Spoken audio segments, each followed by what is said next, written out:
Hey, hey, y'all. So thank you. I'm turning off my volume. Thank you so much for joining the full set. My name is Didi motherfucking Delgado. I'm your hostess with the most sex. And I am here with my esteemed colleague, none other than Kay Martinez. Kay, how are you feeling today? Hey everybody, I'm good. It's What? evening time, sitting here, content warning, have my Cabernet next to me, winding down from the day and really excited to be here talking about all the things. Yes.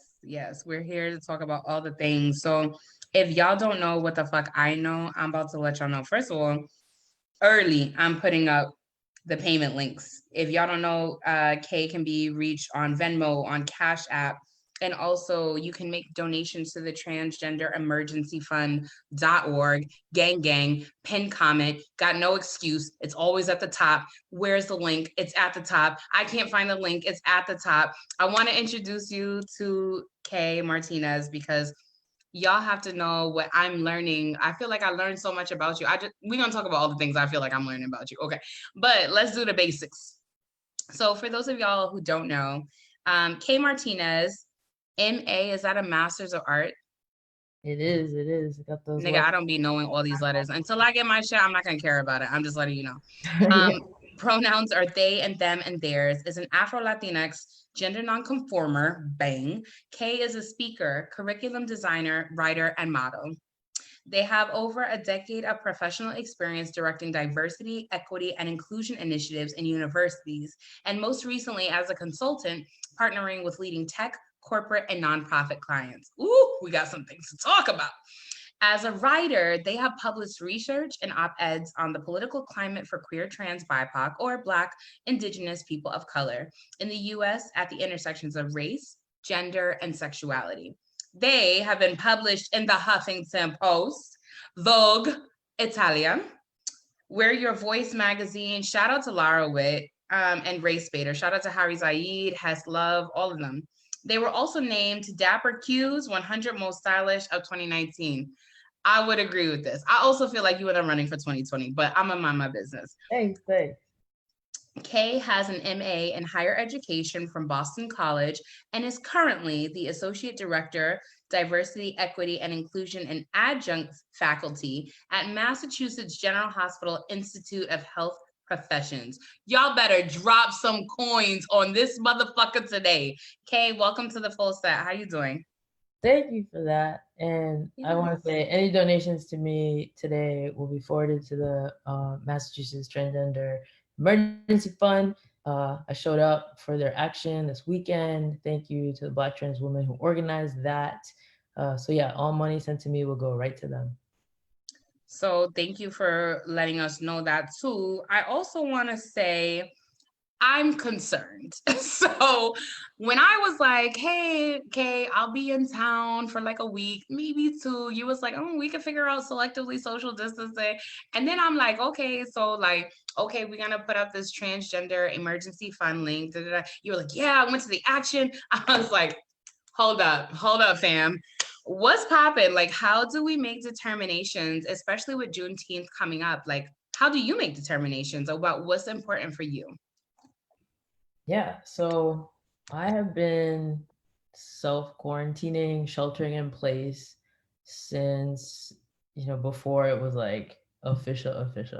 Once I started seeing the news on this, I was home with my family, my brother and I. My parents were in Ecuador, so I'm Afro-Latinx. My family's Ecuadorian. And so my brother and I were chilling together. Uh, yeah, and I didn't play. We only went like to the grocery store. We went inside. I bought He like was like, I didn't play. masks, hand sanitizers, like all the things. Like I was ready. And I was very grateful and very fortunate to be able to work from home right now. My institution pivoted to online, and yeah, I was not going anywhere. But then, George Floyd protests, Breonna Taylor, Tony McDade, all these situations blew up. And so I started watching people in Minneapolis, in Kentucky, and all over the country just starting to show up. And I just want to say, pause, that before all that popped off, we saw white men with AK 47s and guns. That Yeah. malicious shit. Yeah, roll out to, what was it, like Michigan, I think, in other states to, demonstrate. So they were like among the first people out here, protesting without masks, right? Right. And so then I think once the George Floyd situation became more prominent, that we saw more people protesting. So I was in Philly a couple weeks ago. So one thing you should know about me is like I've moved around a lot. I've been I in a lot of know. I cities. can't keep up with you. I'm like, where are you now? I am trying to slow down. I am in Okay. Chelsea, Massachusetts right now, in my condo, from Brighton originally. But yeah, I was there with my partner. They moved out of their space in Brooklyn. So COVID-19 is making people reevaluate where they're living. People are losing jobs. They got to relocate. Like New York, there's a mass, migration of people, exodus, people who have the means, and people who are losing their jobs that can't pay rent anymore. My partner decided that she didn't want to pay rent for New York if they're not going to be going outside. So, let's save some money. So I went down there, helped her move. She's in Philly for a minute. And we're in Philly, and that's when the protests erupted. So Philly, very active. Shout out Philly. Love y'all. Helicopters, explosion, cars on fire, all of that. I didn't go out in Philly. My partner recently hurt her ankle, so we couldn't go out. And that was new for me to Right. be in the streets. Obviously, our work with BLM Cambridge, that's a part of who we are. It's a part of what we've done. And I've never not been on the streets. So we engaged in different ways. And then when I moved back to Boston 2 weeks ago, I saw that 2 weeks ago? yeah, officially moved back. Everybody always come home. I feel it. Everybody always come home. I hate it here. Yeah, that's another combo we can have. I'm a homeowner. I was renting this out. Okay. So moved back into my spot. And I saw that action, and that's the first time I've been out near people. I would not be outside if it wasn't, a Black trans woman led situation. It's the only Right. reason I'm leaving my house. And I did, and I went.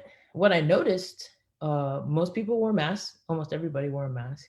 Everyone was in PPE, it seemed like. Yeah, they were handing out face shields, plastic shields. There was Word. two white folks that had like a little wheelbarrow. They're handing that out, so shout out to them. There were people handing out masks if you needed it, so that was taken care of. Logistically, it's hard to keep your distance because Right. we were moving, like you could only stay on one side of the street, so people were kind of packed together. I tried to move to the sides of the streets because I'm not trying to be that, locked into people. Right. It was hard. I also want to say, this is a conversation I'm glad you're here for. I'm not sure. Me?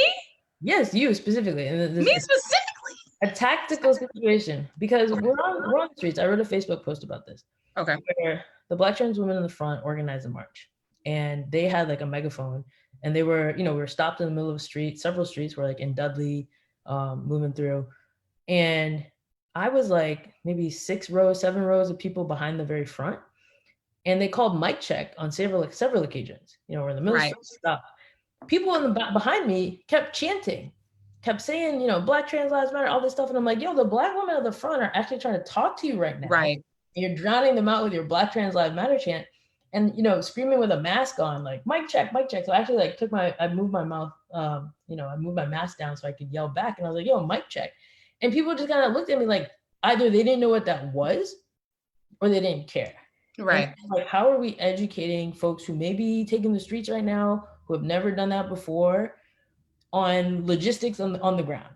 And this was like a pretty like non-confrontational situation. Like we didn't have police with tear gas, like none of that stuff. And so like if we're not educated on like logistics on the ground, I don't know that we can like escalate situations. So I left with that. Also a funny thing, the chants, right? Like I think when we were together, BLM Cambridge were together, we like talked to people, we like did the chants together. Right. And there's like a new generation that I don't know that they know those things. So I'm just kind of peeping that I think we have new folks in the ground, which is really exciting. And I'm like, who educates them about some of the things we've learned before? So like one example, what do we want? Justice. When do we want it now? Mm-hmm. My favorite part of that chant is if we don't get it, shut it down. Right. And like it wasn't happening until somebody people are like, I don't know what to say next. It kept doing it. It kept doing it. I was like, yo, there's an ending to this chant. Like it goes 3 times, you do this thing. That whole no justice, no. Okay, so I've been to 2 actions. I won't say where because I really don't want people in my personal business, but I have been all up and down the East Coast in the past week and a half. And I took a week off of work just to like decompress. I was supposed to have been in a very good space. Some drama popped off last week. I'm like, it's always some bullshit. But something I've been hearing lately is no justice, no peace, right? And I'm like, niggas, and no racist police. You know what I'm saying? Like, you gotta finish. Like, you gotta do the execution. Okay. Which what does that say to you, right? Like we may have some folks who don't know those things. There's Right. different pockets of people who say things differently. Another chant I heard a lot in the street was damn, like racist cops have got to go. Like, hey, ho, ho, all these racist cops have got to go. And then some people are like, all the cops have got to go. Right. So now not just the racist ones. So now, and like no good cops in a racist system. So now with, people who are amplifying defund the police, abolish police, I think there's also a strong movement towards abolitionist rhetoric and politics that I don't know that everyone knows. So like I'm seeing a resurgence of that. So I thought it was really interesting, like a microcosm of people on the street and their chants. And some of people were saying, kick out some of the cops, and some people were like, no, abolish the police. Like we're not even at that point anymore. We're somewhere else. So I see a lot of things in that I saw a lot of things amongst the people over the weekend that made me just reflect on like this moment and who's out there right now. Well, it's interesting that you asked the question without asking the question. You're like, how do we train up these new people like in the way that they should go? Like, right. And so I, along with Capital District Intersectional Feminist Group, which is a small organization I work with locally in Albany, Capital District Surge, the National Lawyers Guild, Blackout Collective, Organizing Black, like all these dope ass fucking organizers, SAF from Ruckus Society, and then some people who shall not be named, have gotten together to do a series of trainings. It is the profile picture on my picture. I feel like, why do I have to keep like promoting it? I'm like, people should really just be like you just said, looking for this. Like, where do I plug in? How do I learn as much as I can about how to organize and how chants are important. Chants keep the momentum going. And so we're having not only a train the trainer, but we're having a general organizing 101 from like base one, like how to do community agreements, how to come up with roles, how to de-escalate, when to escalate. We'll be doing all these stuff. It's 12 tenets. And basically if you could pick and choose whichever class you want to attend, or whichever segment you'd like to attend. But what we'll be doing is for those individuals who finish all 12 of the tenets, including security and surveillance, and like, what is the life expectancy of surveillance and what does that mean, right?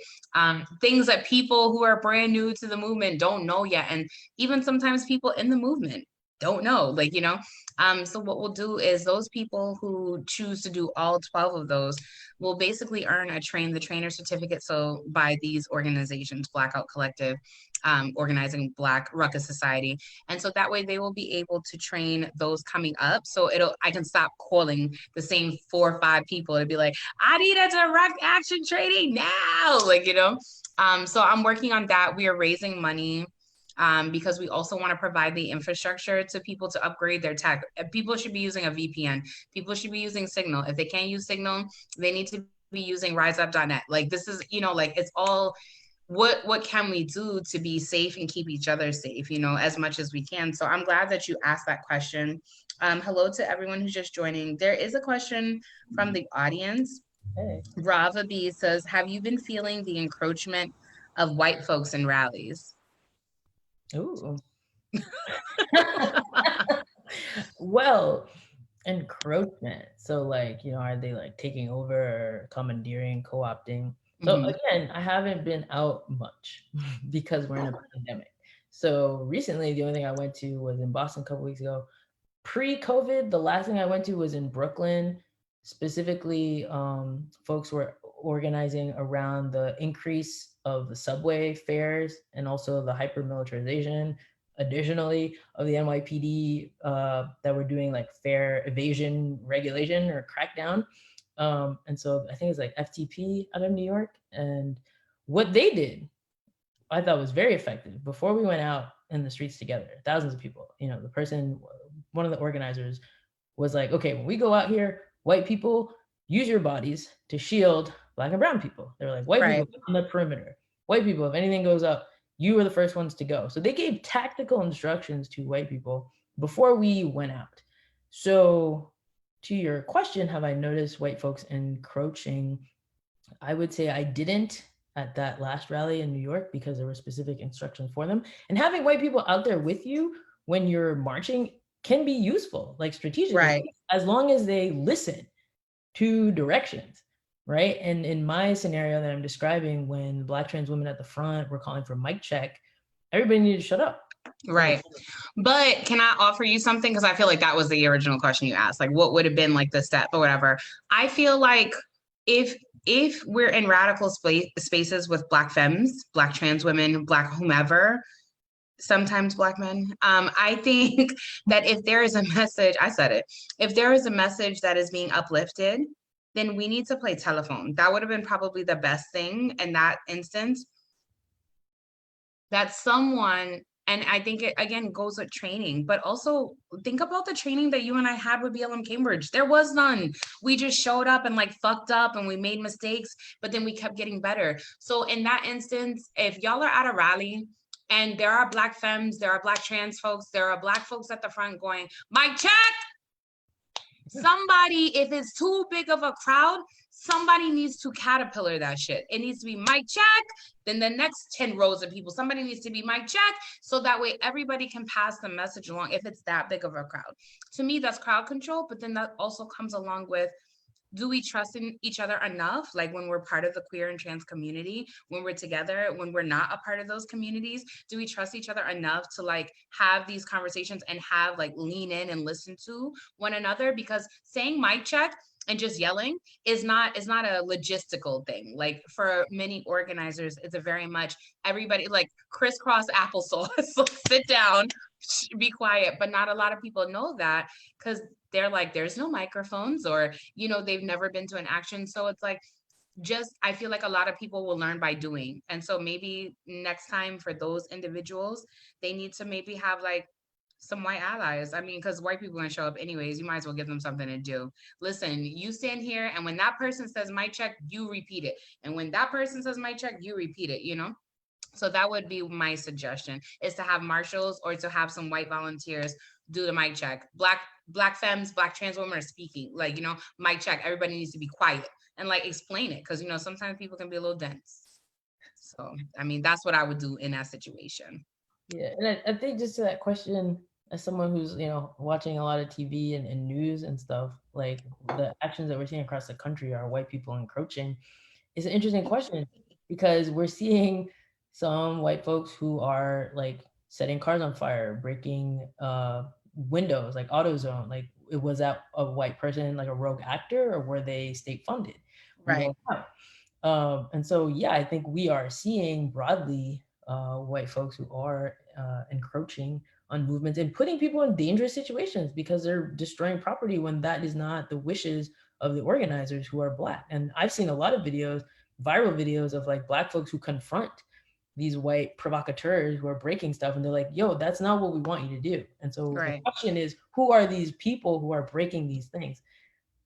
Where are they coming from? Right. Thank you so much for that. I appreciate it. Some question that I've had, I want to answer the question for all, but is it appropriate to ask white folks to sit down or stay on the outside? It's appropriate to tell white people whatever you want them to do. So, I mean, that's really, they don't have a choice now. Like, we're burning up all their shit. So there's that. I don't know what else to say about that. Rachel asks, you've talked about feeling erased as a queer trans person of color, and you watched the transgender movement rally and hide behind white men. Why is intersectionality so hard for people to understand or get behind, in your opinion? Ooh, well, gang, gang. Right.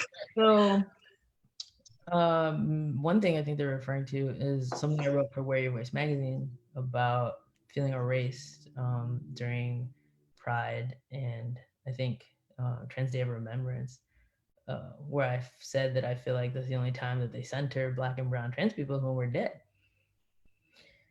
And I feel like, why is intersectionality important? Well, first, that term is very loaded now because people misuse it and co-opt it, and I'm not really sure that we ever acknowledge where it came from, the critical theory behind it, the Black Come By He collective.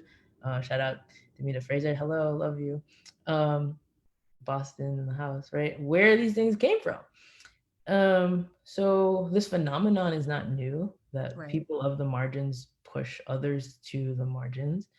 And I think that's why we have like say her name and say their name, and even in this moment whose narratives get centered. But for me, I'm at multiple intersections. I'm Afro-Latinx, queer, not cis, and I struggle with like, where do I fit in? Like I feel like my subcategories further marginalize me. Like I go into Latinx spaces and then they push me out because of my color, because then they call me negra, right? And I'm like not European that I can tell. You ain't got no European nose, I'll tell you that much. They'll be like, so what is it? So like anti-Blackness and Latinx communities have pushed me within those margins. And then when I was in BLM spaces, and I'm Afro-Latinx, and I recognize my colorism and the privileges that I have because of what I look like, people will be like, well, are you Black? And I'm like, shit, I'm mixed. I don't know. Like, this is what I am. And then you go to like queer spaces and they get white dominated. And so you feel I feel very marginalized there. They understand oppression, but not yours. And so like I just feel like sometimes I'm in no person's land. I'm just like alone in these marginalized spaces. So I don't know, but finding community where I can, I think even within the trans umbrella, being like a non-binary, gender non-conforming is also kind of isolating, because we rightfully so are talking about trans women, Black trans women, the disparate violence that they face. The experiences of trans men are also kind of pushed aside, but they are working on promoting themselves, visibility, shout out Black Trans TV, among other folks. And then I think like non-binary people are just like, non-binary people are the light-skinned people of trans people. I said it first. I don't give a fuck. I said it first. You're just like, where no, but everyone's like writing your diary about your gender fluidity. Nobody gives a fuck. Like, I'm like, oh wow. I don't know. So I don't know. I often just feel nowhere and everywhere simultaneously. Thank you for the question. That's great. Another question that came from my camp. I have a think tank behind me. Shout out to all the volunteers from Done for Didi who are helping with this episode right now, because they already know that I'm having emotional issues and I'm drinking more than I should.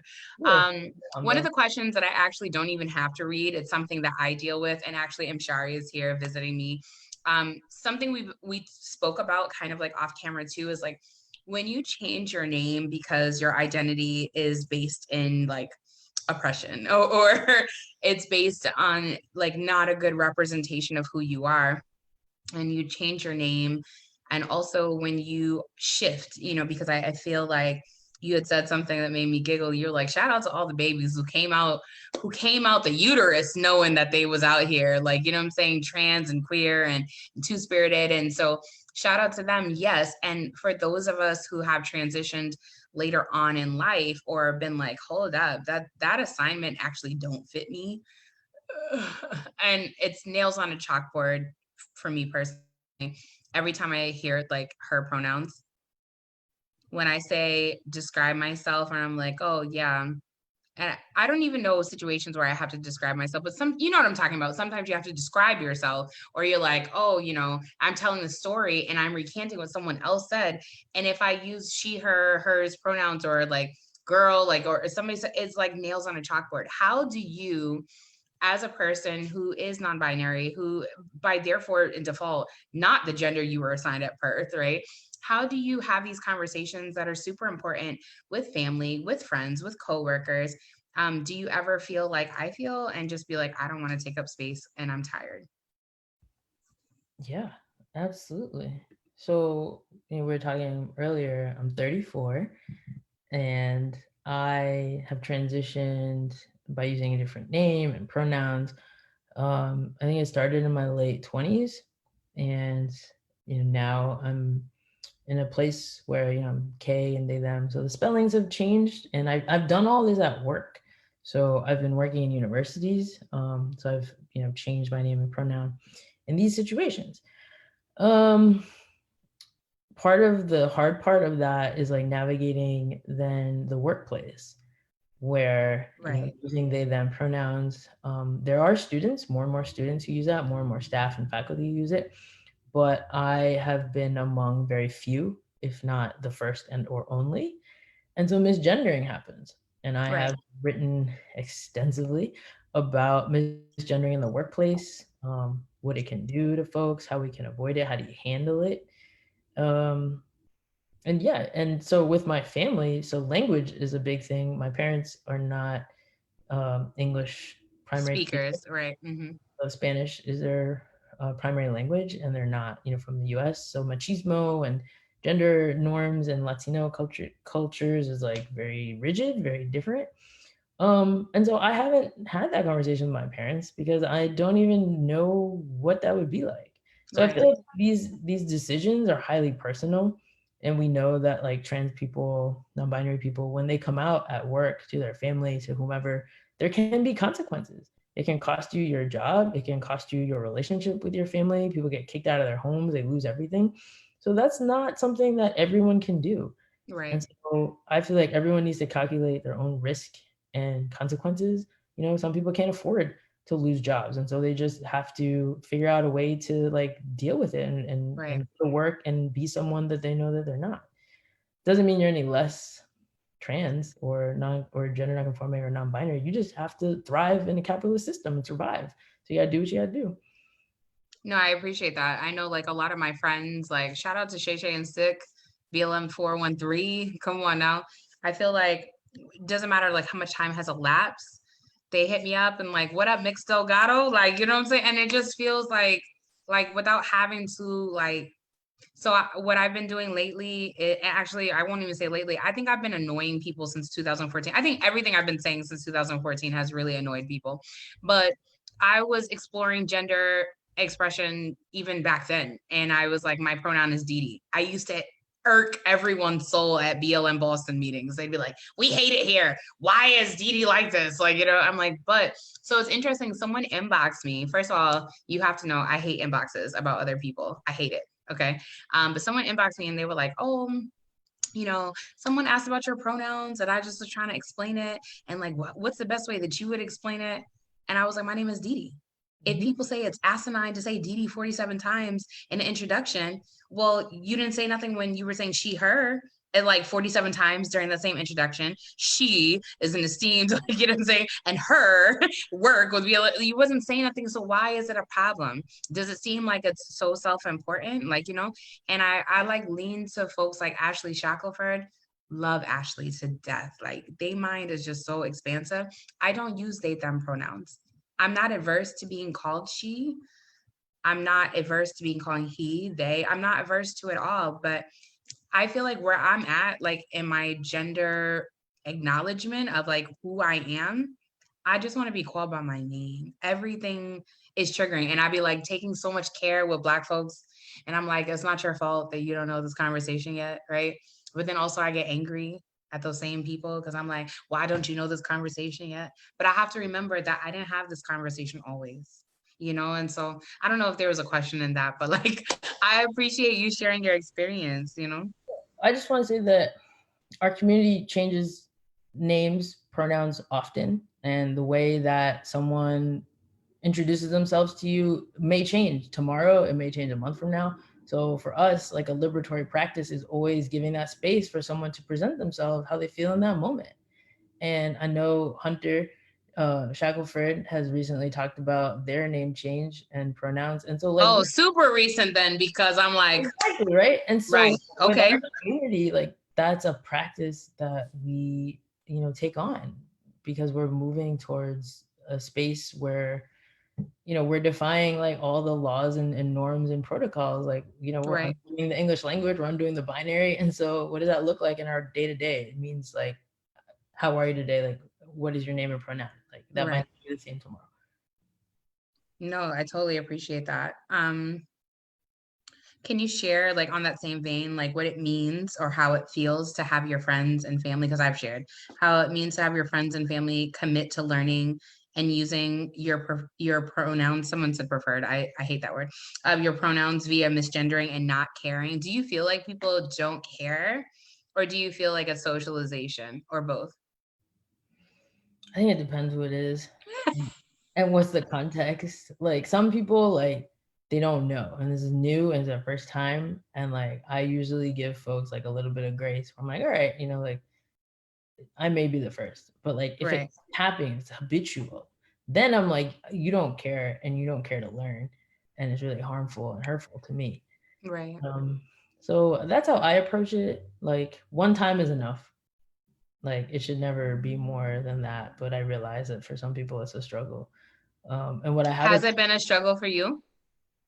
what do you mean? So, for instance, like what I shared, like sometimes, like if I'm like having a conversation about myself, and I'm like, and like say Imshari was like, "Oh, Didi," and was describing me to someone else, and I'm recanting that conversation. I'm using a lot of the language because it just is like comfortable to recant, and it's I do it to myself all the time. It's unpacking my own shit. Like what I'm saying, like it's unpacking everything I was taught. Like I didn't just wake up and was like, actually, I'm not cis. Fuck all y'all. Like, it's still an unpacking, just like anti-blackness is an unpacking. And I just wanted to know, like, from you, like, because I feel like a lot of times trans and queer folks feel like we're just perfect. You know what I'm saying? Like, do you have your moments where you're like, oh shit, I should unpack that? Like, Oh, all the time. I'm constantly learning. Like because I'm queer and trans and Afro-Latinx doesn't mean that I'm absolved of anything. Anti-blackness. a lot of people like bring their intersections as like gang signs, like what I'm saying, like nah, I couldn't be problematic because I'm X, Y, and Z, nigga, like what I'm saying, like. And so it's important, I think, to have these conversations that we're not perfect people, period. you know No. There are many things I'm working on, have to work on, trying to be more open and honest about it. And the places that I've been corrected, so like namely, being educated on bisexuality. What does that mean? I think I had a very limited view and understanding about it, but thankfully I had folks who called me in, called me out, educated me on it. Anti-blackness, like you said, is always a thing to unlearn, and anti-blackness in my household was always present. So many things. The biggest thing I've unlearned because of my career path is like how much of my self-worth I tied up with my job and my right. salary and my titles. And I'm someone who was fired very publicly. Like that's a whole ass thing. And like what happens to you when you don't have that anymore? So So I'm trying not to cry because I wasn't gonna ask you. It was, I know that you have spoken about it before, but I wasn't gonna ask you. I feel like, okay, I'm just gonna tell you how I feel because I feel like I just had this conversation with Tanya Faison, who is not a queer person, right? But is a very instrumental leader in the BLM Sacramento movement. And we just had this conversation. It's like I feel like, and I had this conversation with Bad Dominicana. Like I feel like it's like all the people in the world find out you're coming to the show and then like literally inbox me about like problematic things. I read that, and I think about myself, like, it's interesting what accountability looks like, because I'm like, people are so willing to dole it out but never want to take it, like, or tell you, nah, this is what accountability looks like to me, son. That's it, period. Like, and so I wanted to ask you two questions, actually. How did you channel your emotions after being fired from the Philadelphia Mazzoni Center? Are they still angry, and how did they make peace? But more importantly, were you able to create any good from it? And do you feel supported by your current community? And because I'm complicated, has being part of the Awaken team feel more genuine to you than that place that where you came from? Like seeing Black folks and people of color, like in leadership positions is inspiring, but you also know that comes with challenges. So what is the contrast? And then like, how can you feel like when you, I won't say when you've done harm, because I feel like that harm conversation is triggering to me, because I feel like a lot of people will be out in these internet streets being like, and Didi Delgado has done this. You know what I'm saying? And I'm like, Yes, that is true. And I am not the sum of my worst mistakes, right? And so if people feel some kind of way, I encourage them to unfollow, because I'm not about to throw people away for their mistakes, because I know mistakes about the people that write to me, about the people that come on my show. So, I mean, so let me shut up. Take a sip of the sangria.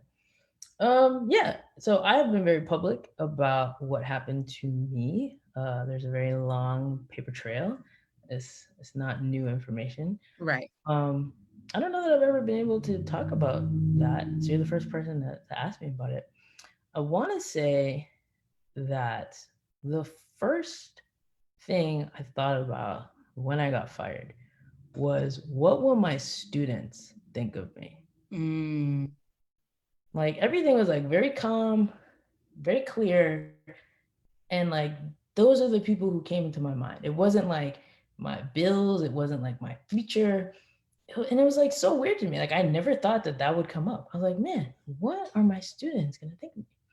And that for me, my career thus far, like I really cared about what my students think about me. So my students at Framingham State, students at Stanford, worked at Harvard, worked at Right. Tufts. Now I'm back in higher ed at MGH And so yeah, I felt like I had disappointed them because, Right. like you said, being a person in a position of leadership, like there aren't that many of us, queer, trans, Black and brown people in these institutions at these levels.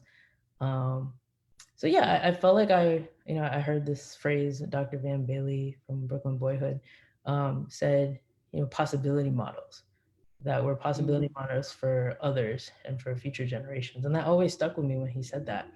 So I always wanted to be someone that I needed when I was in college. So I never Right. had anyone to talk about queer things or race things with. I've been in predominantly white institutions my entire life. Wow. Um, That's so validating to hear that. And I hope that more people who are listening know that it's okay. Like you don't have to like sign up to the table just because it's the only cafeteria table. You could be like, I'm gonna go eat my lunch on the lawn. I really appreciate you saying I didn't have anybody to talk about queer or Black issues with or race issues with, because I was at an all white institution. Thank you for saying that. yeah, I didn't see myself anywhere.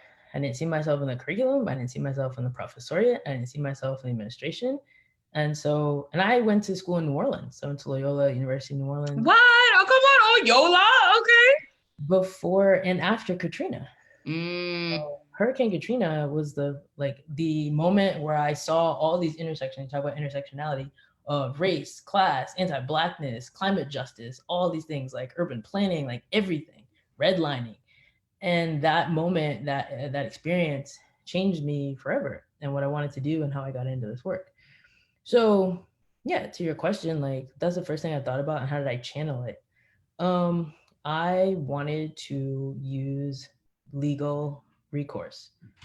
So this is public and documented. I filed a complaint with the Philadelphia Human Rights Commission, and I worked with other people in Philadelphia to right. pursue legal action. And I spoke out in the media because Black and brown people, Black and brown transgender people, get fired all the time. Right. Shout out to Erin Lang. I just want to say, I've said this to Erin privately, but like her work at Get Equal, like made me feel like, this is what I need to do. And so I thank her for her courage and her Of advocacy course. Of for being, course. for being a possibility model to people like me. Um, and so, yeah, I pursued legal recourse, and what we've seen now, that organization has published, or publicized their new leadership structure and the changes that they've made. So I'm not there anymore. I can't speak to what they're doing, but I know that things are different. They're Every- not doing things like you was doing things. That's all I know. And you ain't got to say nothing to it. Bong. I said it. Bang. yeah. So I'm gonna have the one Black person, one POC queer person be like, but I'm the one helping. I hate it here. I promise you I do. but that moment in Philly, just made me think about who I am, what are my values, what is acceptable for me, what I Right. will and will not do. And to your other question, after that, I was able to work at Harvard, and then I went to California. I started working with a consultant company called Awaken. So Michelle Kim is the CEO and co-founder of that. So I worked with her, and I started doing consulting with largely tech companies in the Bay, so major Fortune Shout 500. out Bay Area. Yeah, so I went back to Oakland, which was nice, and then I moved back to Boston. Consulting is really hard. It's really difficult, especially all the flying that was involved. Was not great for me health wise, and so I moved back to Boston to like think about the next step. And then this opportunity opened up at MGH, and so I'm super grateful, so grateful. And I'm doing consulting work also. So I feel just eternally thankful that the universe has me. Also, something that happened to me during that time, I was also very public about a hate crime. So, I see a lot of GoFundMe's, people that fundraise for multiple things all the time. And Right. I was one of those people that, because I had just been fired and didn't have health insurance and I didn't have steady income, unemployment wasn't coming in yet. And then I got assaulted and I was terrified. I didn't know how long or how much these bills would be. I Right. didn't know what would happen. And I asked for help publicly, and I had people all over the country, largely my students. So again, the students Don't fundraised. even get me started. Don't even get me started. Like people could literally be like, "You're a shitty person," and like at the end of the day, like not. I want to be very succinct in what I'm saying because I'm going through the same issue right now, similar. Like people are out here like, "You're a shitty person," and I'm like, I can hold your critique and I'm not the sum of it because at the end of the day, my work speaks for itself. If the community that I am responsible to still speaks out largely in volume, I feel very terribly. I will say it right now on this show. I feel very terribly for anyone I've hurt. And some people I don't feel terribly for. Some people deserved it. And I'm just gonna keep it gully like that. But if I hurt you, that I did hurt you, I apologize for it. And also, I can't be 100% of the time, right? You know what I'm saying? So, like, to hear you say, like, my heart is warm, is probably the passion fruit sangria. But my heart is, I'm just being honest. I'm just being honest. Hello. Like, my heart is warm because to hear that your students was like, at the end of the day, we know who is also here for us. Because students know these babies know they could read people, they know, like, you know what I'm saying? And with that same retrospect, I would like to ask you, how do you handle conflict? And I just have to be transparent. I can't say who, obviously, because I'm keeping it 100% confidential. I was about to say transparent again. I was like, no, that means that I'm telling everybody.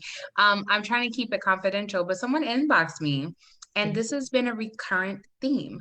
I am had almost 50 episodes and at least 70% of the people on my show someone has inboxed me about, and I know that I have also been inboxed about. You know what I'm saying? And so like, how do you deal with the harm you cause in communities and also mitigate it with like trying, the best apology is change behavior. So how do you make restitution, and if that cannot be resolved, how do you move forward? How long does this follow you? How, like, you know what I'm saying? Like, it seems to be a recurring question if people watch the show, because every single time I have somebody new on the show, somebody inboxes me about that person. So, I mean, how do you deal with conflict? And what ways have you like learned to deal with conflict better? Are there things that you feel like you could have done better? There are things I feel like I could have done better. And there are some things that I feel like, baby, you better believe I led with love because otherwise it would have been a different conversation.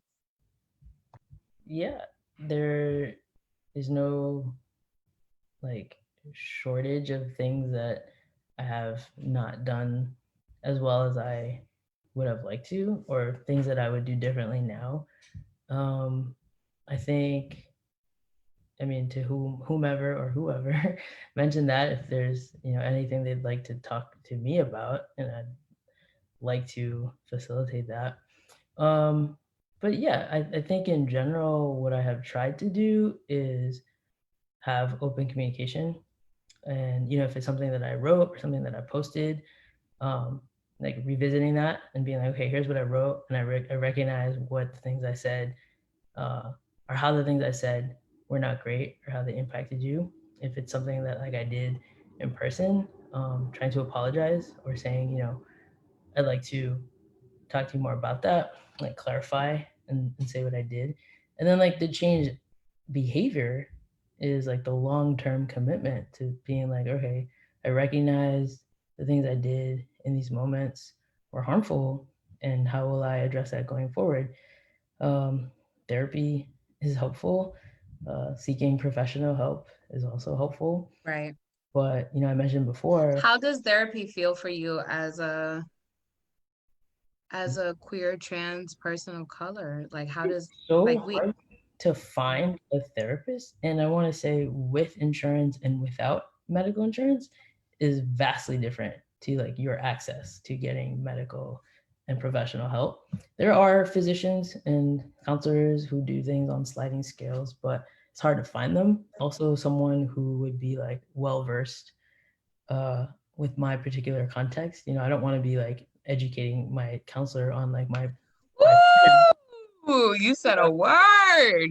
and like I know that people have to do that, and I'm like, I don't want to be paying for more harm here. And so I feel like, you know, saying that like all of us need therapy is true, but we also need like competent, educated therapists. And so until that happens, I don't know that all of us can just like rush out and go get that.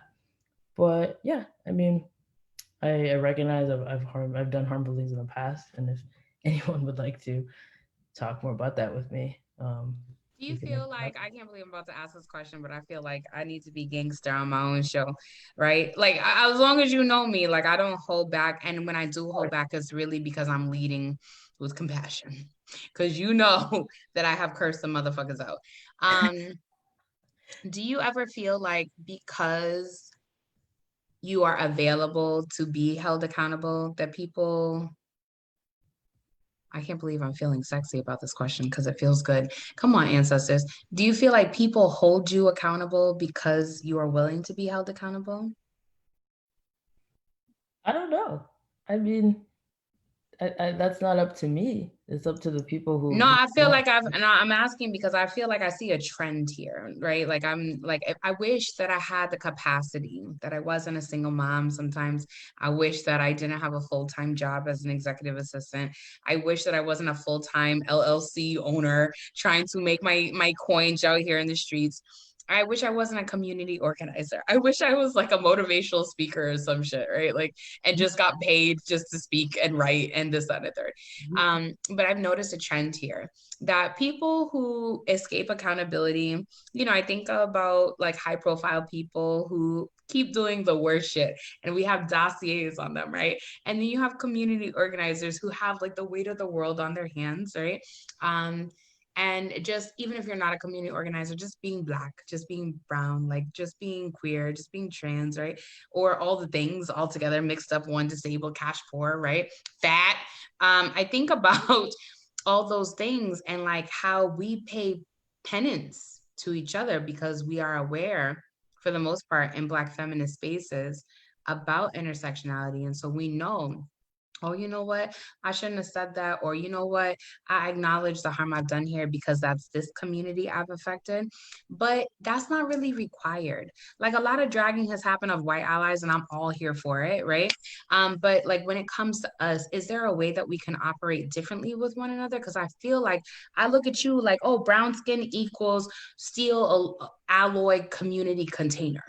You know, so if I feel titanium, you must feel titanium, nigga, and gang gang, because I didn't appreciate that shit you said on Saturday. Like, you know what I'm saying? Like, I mean, how do we hold space for one another when we're holding all the space for the world in our different communities? I know I came with the good questions. I'm about to have an orgasm after the show. I don't know.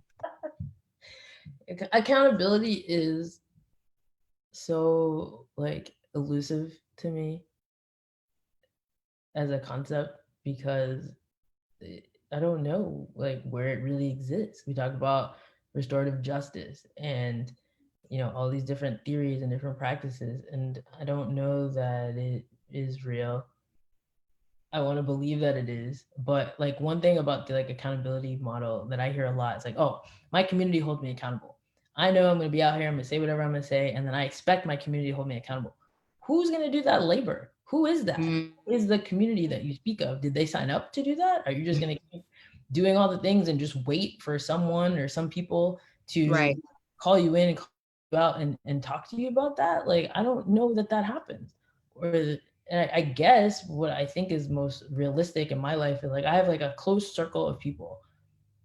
One hand, count them on one hand. This is where we are right now. It's getting tighter and Yo, smaller. shout out to Jess, who I spoke to today, who also gave me the number 5. They was like, you have to have your people, because there are going to be people that you can't stand and you still have to work with them. There are going to be people who hate you and you're like, do I still have to work with them? But if you have your 5 and they're the 5 that like can be multidimensional. I feel like I'm doing the spirit fingers, but they can be multidimensional with you, right? And they can hold you accountable because they're holding themselves accountable. Or they can be like, you know what, bitch, I'm not about to do this motherfucking labor for you. You know what you did was wrong. Five is ambitious. Like, 5 is ambitious. Woo! Somebody need to quote that.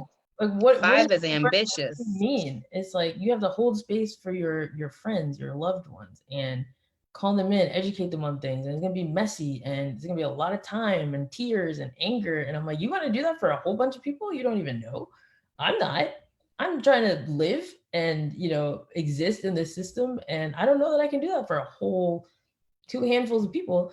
So the people that you really engage with, like my partner, my family, my like close friends, like, and that number changes often. Like, that's what I'm saying, I'm not going to be doing that for everybody. So that's why I think accountability is like elusive, because it completely depends on who are the people that are signing up Right. to do that persistent labor.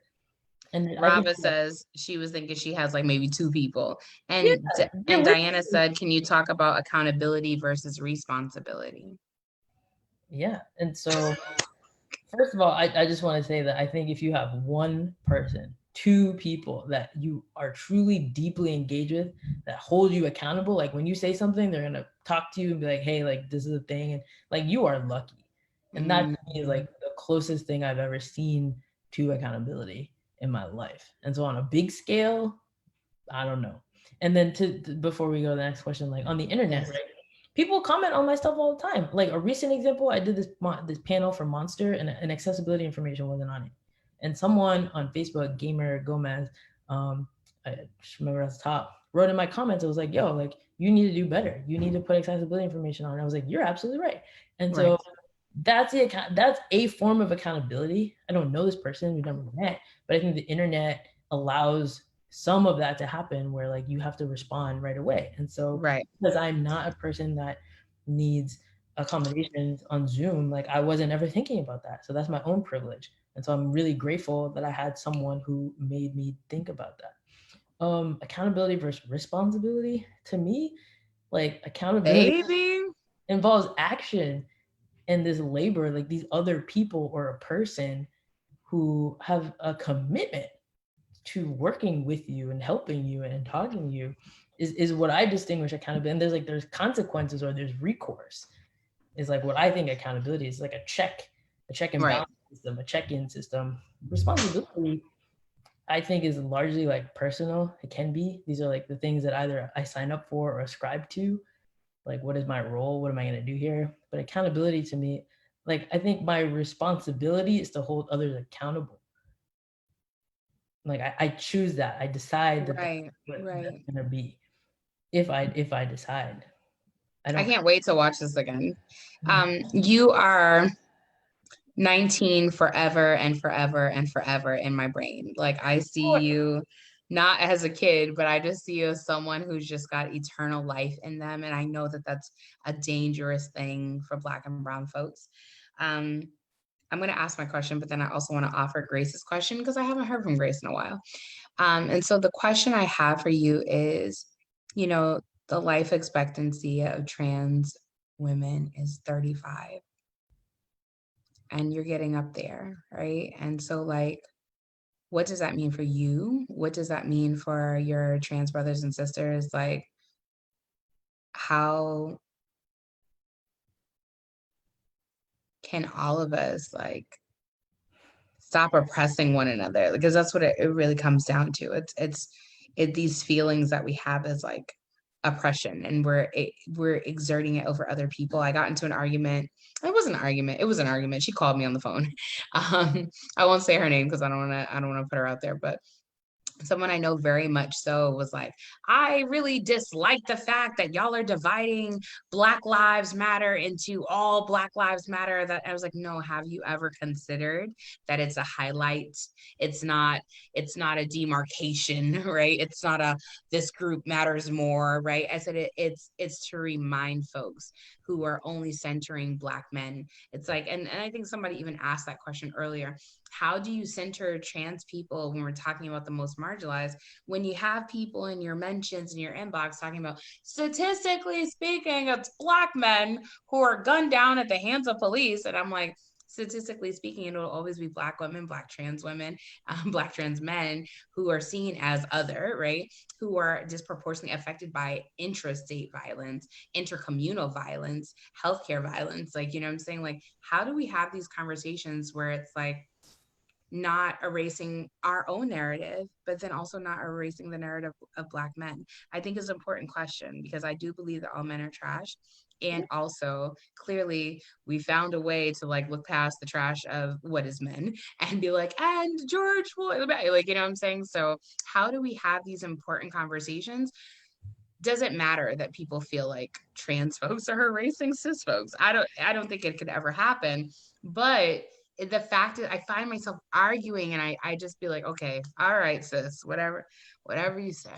Like, I'm tired. So many things. One, that's a false equivalency. Like, we do not hold the same power, and power differentials are so important. Trans people do not have the capacity or the power to erase cis people. Can't do it.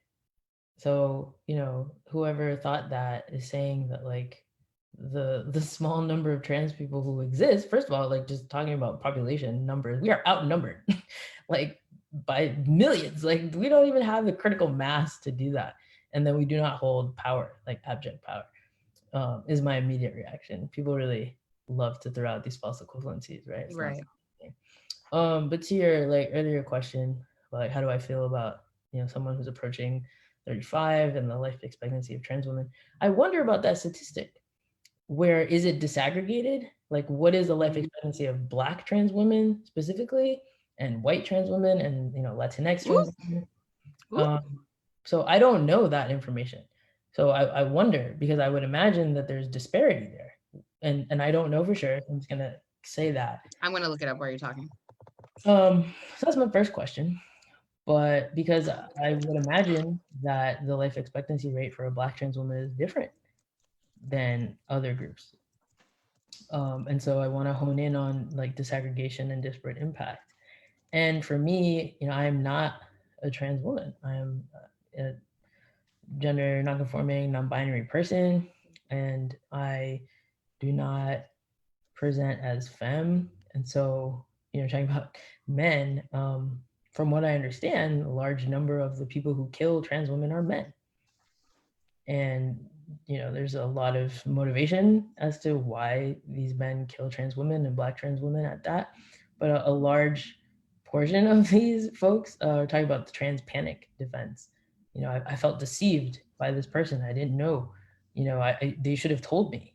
And that insecurity of masculinity, the toxic masculinity, is a large driver to why Black trans women and trans women are killed.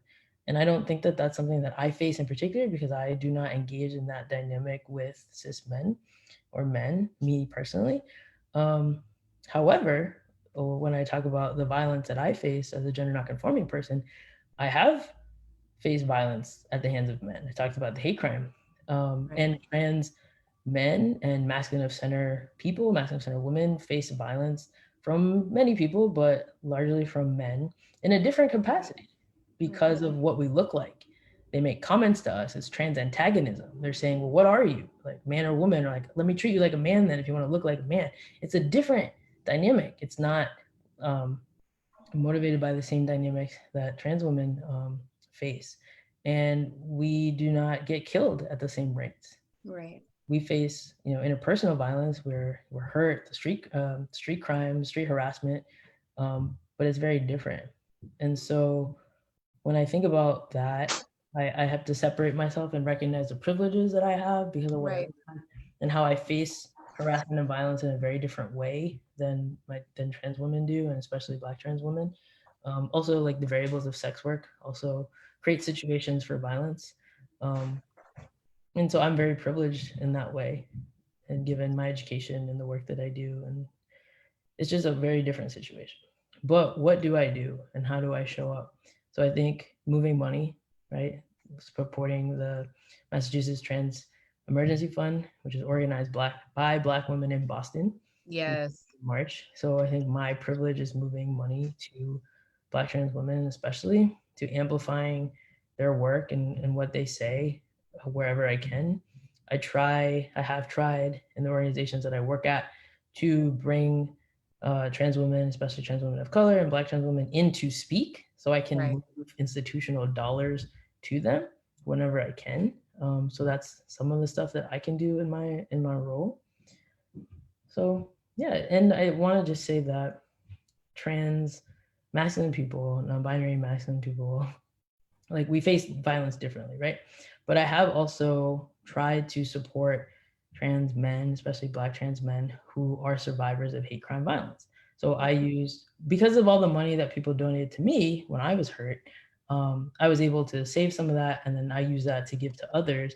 And I tried to elevate the fundraising campaigns of two Black trans men that I found out on Facebook, who were hurt. Another thing, while I have the internet's attention, um, one thing that really like upsets me is that when people share stories of violence, particularly hate crimes, right? This person got assaulted here, or this person has, whatever medical needs. Like, find out if they have a Cash App or a Venmo, or if they have a GoFundMe. Like, I Right. do not share stories of people being harmed without also sharing whatever people have mobilized to help this person.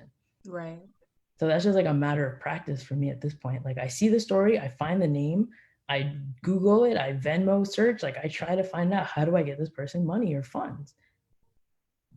No, I appreciate you saying that. Someone tagged me in an article the other day that just came out, like, I don't know, 3 or 4 days ago, that was like, white people have lost their minds and they're giving money to Black folks, whatever, like at the protest. Like, they're just, do you have a Cash App? Do you have Venmo? Like, can I put money in your hands? And I'm like, that's what you should be doing, because it's like, y'all don't understand. I won't say who the person is, but I got my hair done. It doesn't look like it now because I really can't go 3 days without washing my hair. I got my hair done in Boston, and someone was like, yo, I don't give a fuck what anybody has to say about you. You did some shit with some lady and you were giving away $2,000, and I never felt like, and I'm like, I said, shut up. I like literally kept saying shut up, and I didn't mean it, but like, I was like, shut up. You're not telling me the story, because when I go down the list, I don't pick people I know. I literally just go down the list, or I tell a white person, get me 40 names so I can give away this money. Like, you know what I'm saying? Like, and I literally boom, like, I transport it. And I've been doing that for a long time. And so when she told me that, she's like, flat ironing my hair. Like, you know what I'm saying? And when she told me that, I was like, shut up. Like, that meant, yes, that meant the difference between gas being in my, you know what I'm saying? Like, you just don't know where people are at. So yes, give what you can, even if it's $3, because if 40 people at the protest gave $3, that's somebody's light bill. That's somebody, like, you know what I'm saying? So I appreciate you saying that, because it's like when Black femmes say it, it's like, oh, well, what are you going to do with the money? And can we get a receipt? Like, you know what I'm saying? Like, so I appreciate you saying that. Oh, give money to people. I think it's more impactful than giving it to organizations, because we don't know where that goes. And I want to. Woo! And y'all never ask about the Red Cross. They release a report. Y'all niggas don't read that shit. I But want. let it be a Black femme or a Black trans person, and they literally be like, I just need to know, like, where my dollars are going and if I can get a receipt. Right. And I just want to make an exception. I think there are some remarkable organizations led by Black trans women. So those are the only organizations that I will vouch for. Otherwise, I give money directly to individuals. Shout out to the Marsha P. Johnson Institute, That, led by Elle Hearns. right. So Shout that. out to Black trans women who are out here being individuals trying to start their own organizations. Mhm. Because it's real out here. Yeah, so I'm not giving money to major LGBT organizations, especially if they don't have Black trans people on the board. I'm not commenting, but I agree. Move it to the Cash Apps, move it to the Venmos. Also, GoFundMe takes a portion of donations. So Right. I think giving money to I'd Venmo, rather give my money to Venmo knowing they're only going to take the 50 cents off of it. Like, you know what I'm saying? yeah. So that's what Yeah. I would. My second to last question that I will ask you, I feel like everyone has been enjoying the conversation thus far, most people. And so the second to the second to last question that I'll ask you is something that I've been trying to make a reoccurring theme. Like, what does love look like for you? What does love look like for me? Whew, good Lord. Maybe I need a sip too. Shit. But that Go ahead. You need a little wet your whistle. Yeah. And yes, Rava is like, yes, because I feel like, there's so much going on in this world. I want to frame the question because people are like, I want to talk about politics. I'm here to listen about policy and legislation. And I'm like, and all that is being discussed on your timelines over and over again. And we can discuss it here, no issues.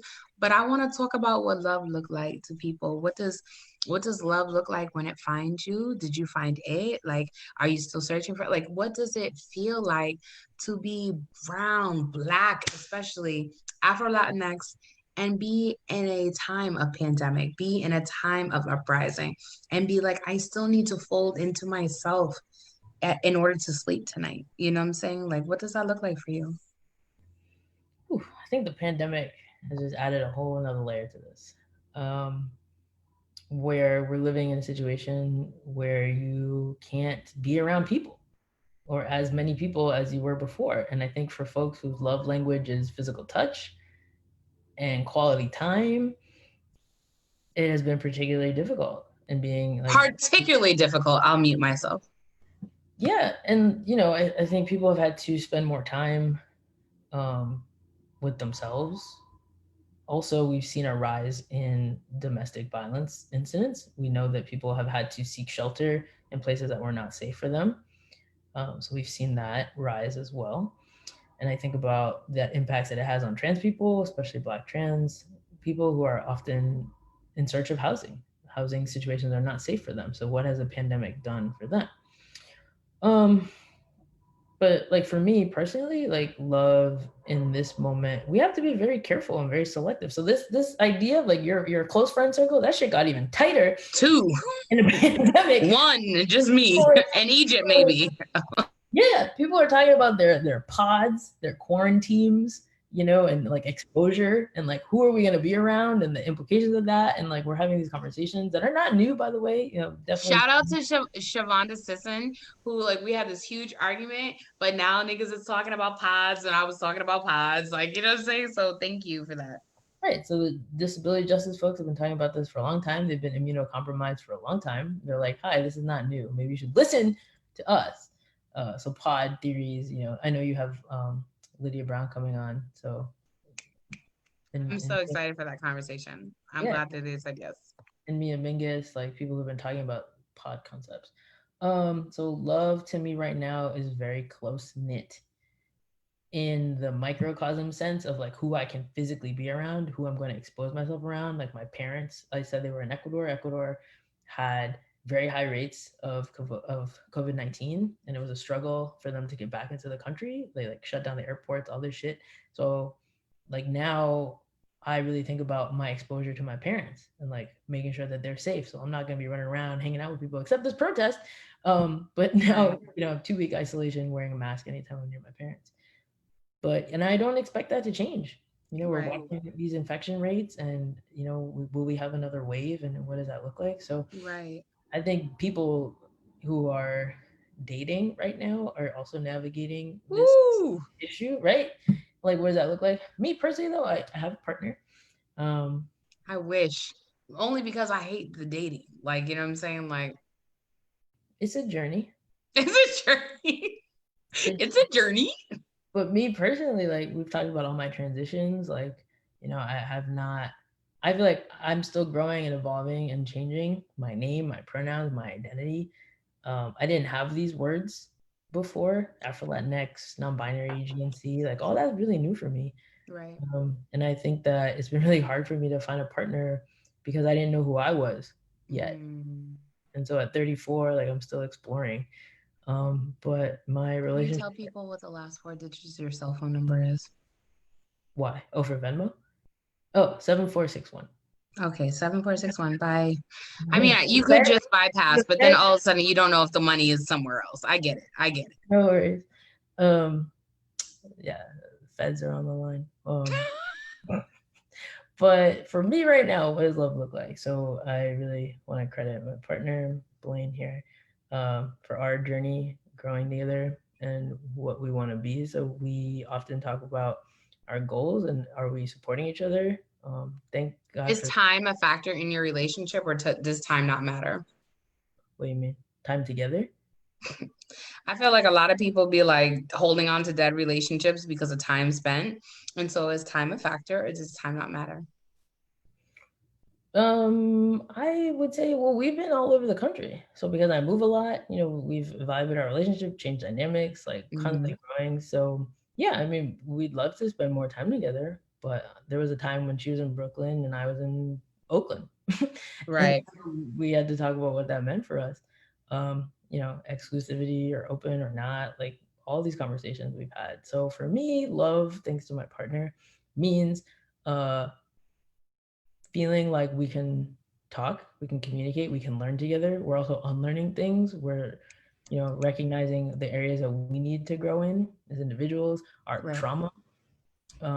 Where do these things come from? The impact that like our families and other relationships have had on where we are right now.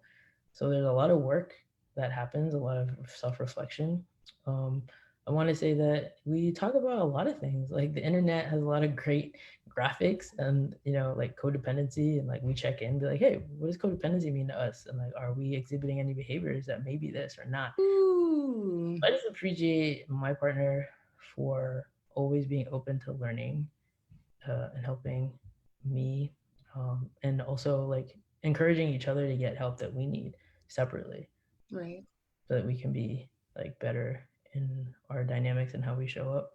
um I think that's been the biggest thing, is like, do I feel like I'm with someone that I can grow and learn with, someone who holds me accountable. That word again. But I like just did the BOGO. that can happen with everybody. Do we feel Right. safe? Do we make each other feel safe? And I am someone that believes that like we're just not safe anywhere. Right. And so how do we create like a sense of safety with each other in a world that actively is trying to harm us? Thank you so much for that framing. A lot of the times, like even, like I'm getting married, but like Yeah. obviously it's okay. Obviously I'm super poly, whatever, right? And so like there are these relationships that exist that I constantly question, am I having to unlearn like places I've been taught are markers for love? Like, you know what I'm saying? Like it's just a lot or whatever. And so you saying safety is like a big thing. For me, there's a safety that exists in a bubble, like for vulnerability. And like I feel like if I've been vulnerable with you, which never happens because I'm always present as ladrillos rotos, like fucking broken brick walls. Like, you know what I'm saying? Like I that's who I am. And it's like generational. Like, you know what I'm saying? Like it's like my mother was this and my grandmother was this. And so if I've been vulnerable with you, to me, that's a very big thing because I feel like sex is amazing and awesome and like can be fleeting. And I want love, like I want and deserve love. And I think that Black folks, I think that queer folks, I think that trans folks deserve love in meaningful ways and not in the ways that like we've been taught what love is or whatever, but like really unpacking um who we've been taught to be and like having these conversations without it being like, oh, you're too much or it's too extra. So I'm actually really happy for you that you have found a partner that is like, we can explore these concepts together. So thank you for sharing your story with us. I think the gender stuff is so deep. Like in my house, being Latino or Afro-Latinx, like the rigid binary that's there, it's like men do this. They lead, they don't cry, they don't show emotion, they're macho, and women are feminine and subversive and domestic, right? They cook and they clean. And so I was like, I don't want to be that. I don't want to be subversive and like cook and clean. Like I want to, I'm a tomboy. So I shifted into like being more like my dad and the masculinity Right. I saw around me. And then I internalized that. And so I'm at a place where I'm like, I need to undo that toxicity and Right. embrace like femininity in my own way, and that it doesn't have these relationships. Like to be feminine does not mean that you're subservient. It does not mean that you are domestic, even though that's what was taught to me and presented. Please at me next time. Like, just don't, don't talk to me. like, and that's a lot of like, I feel like I'm extremely masculine. I've always been asked, why do I got to be the nigga in the relationship? Why do I always feel like I have to wear the pants? Why do I always make the decisions? So a lot of times, like, I've been married before. A lot of times I scale back because I'm like, oh, I should be softer. And this is something you've talked about, that trans and queer folks literally try to take up as less space as possible. And even someone like me, someone like you, who has like these platforms and like this access to spaces, I still feel like I have to be humble all the time in order to receive love, and it's like, why can't I just be myself? Sometimes I'm humble, but most time I'm a whole asshole. Like, and why can't I be myself? Like, so thank you for the reframing of that. Taking up space, is especially a queer, trans, non-conforming body, is dangerous. And that's what I learned in my hate crime situation, because I was like, I'm not going to be subservient. You're going to say things to me and I'm just not going to take it today. And that some of us make ourselves small, not because we want to, but because the world polices us and harms us. If we wear what we want to wear, if we act how we want to act, like we will be killed or harmed or, fired or other things that happen to us. So I don't think it's anything that we want to do. We decide. We have to make these calculations. Right. Thank you. My last question is a two-pronged question. It's something I ask all the peoples that comes to my shows. I'm a complicated person, so I like to ask complicated questions. So is there anything that you and I did not cover today? Are you surprised that I didn't ask you a question about something? Were you like, oh, okay, well, damn, we're already to the end. It's been an hour and a half. It never feels like it. I always have anxiety and trepidation. So that's why I kept saying, thank you for understanding. I've had a very full day. I had to work today and then my child. But you were very understanding, so I appreciate it. But is there anything that I didn't give space to, or you're surprised I didn't ask you? And then the second part of the question is, who would you like to see on the show? Not that you watch my show, but who would you like to see on the show? Well, what didn't get enough attention today or space is my t-shirt. And so I want to talk about the t-shirt. No, we have to pause because this t-shirt, can you stand up so you can show the people and I'll describe it? So this is the dark skin character from a Goofy movie. And what does the shirt say? Powerline is his name. The musical stylings of Tevin Campbell for the 90s babies out there. And it's a world tour shirt, 94. So I raised this because the Goofy movie, is to me one of the greatest Disney movies ever made. They let Tevin Campbell sing his ass off in that entire movie. And the dance, eye to eye, that's it. And so it's slept on. That's it. It's underrated. My circle, like you're not in the circle if you don't know what this is. Right. There's vetting mechanisms in that.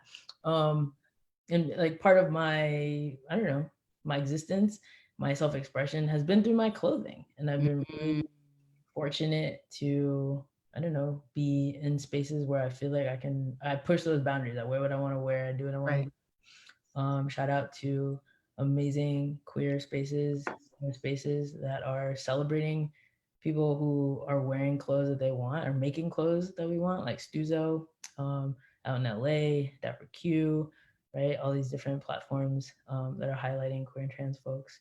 So I just want to throw that out there. That is, so it's dangerous, but for me, it's been a really important part of my identity and my journey is finding an expression that makes me feel like me. So cutting my hair, wearing my hair how I want to, wearing clothes that I want to, has been a revolutionary practice. And it is, because it's fucking dangerous. And who do I want to see on the show? Who do I want to see? Well, first of all, your lineup is like amazing and ridiculous. Like, you bring so many great people here. I love compliments.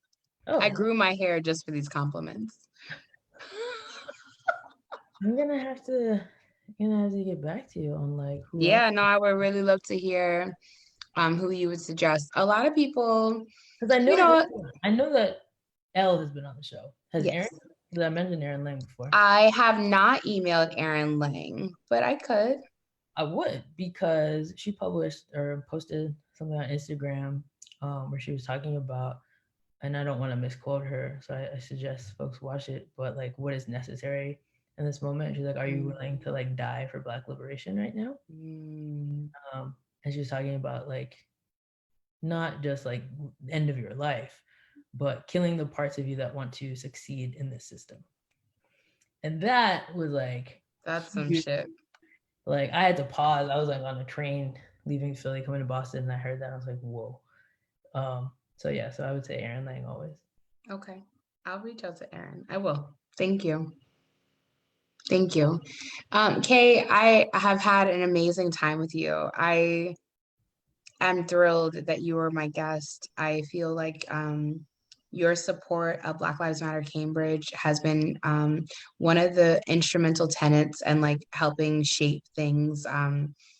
Me coming in and feeling like, okay, this is a person I can lean on for support when I need stuff. That has really made me feel supported. And I just want to mention one thing. I wasn't going to say it, but I just want to say why I feel supported. I remember there was an incident. I'm not going to go into it, but I was like, I reached out to you because you were like, whoa, what's happening? And I told you about it. And you were like, I feel like that person's experience is valid, but also this is what you've meant to me. Yo, that shit floored me. And that's what I mean about the duality of like taking accountability for something. Like, Mama J and E-Rock tell me all the time, you are not the sum, you are not the totality and the sum of your greatest mistake. And so to hear you told me that in 2016, I was pregnant with Egypt. And I'll never forget it. And I've always carried that with me. So thank you. And thank you for being a guest on the show. And thank you for the work that you do and your visibility, even when it's dangerous. I appreciate it because there are those who are not able to be as visible because when they are, it does mean certain death. So thank you for your work and thank you for your efforts. And I hope that you have an amazing evening. Thank you. I just want to thank you for being you, saying all the things that need to be said, the bravery, the courage that comes with speaking truth to power all the time, your phenomenal organizing, the thousands and thousands of people that you've helped mobilize in Boston and beyond. So yeah, just grateful to be in community with you. So thank you so much. I hope that you have an amazing evening. I hope that everyone watching has an amazing evening. You're not gonna make me fucking cry. I hate it here. And it's the sangria. This has been another amazing episode of The Full Set. And I hope y'all have a great evening. Thank you, everybody. All right, peace. And I got your money. I'm gonna move that to the folks. Okay, you got the money. They need to send you more money. That's the problem. So I hope everyone has a good night. Thank you. Bye.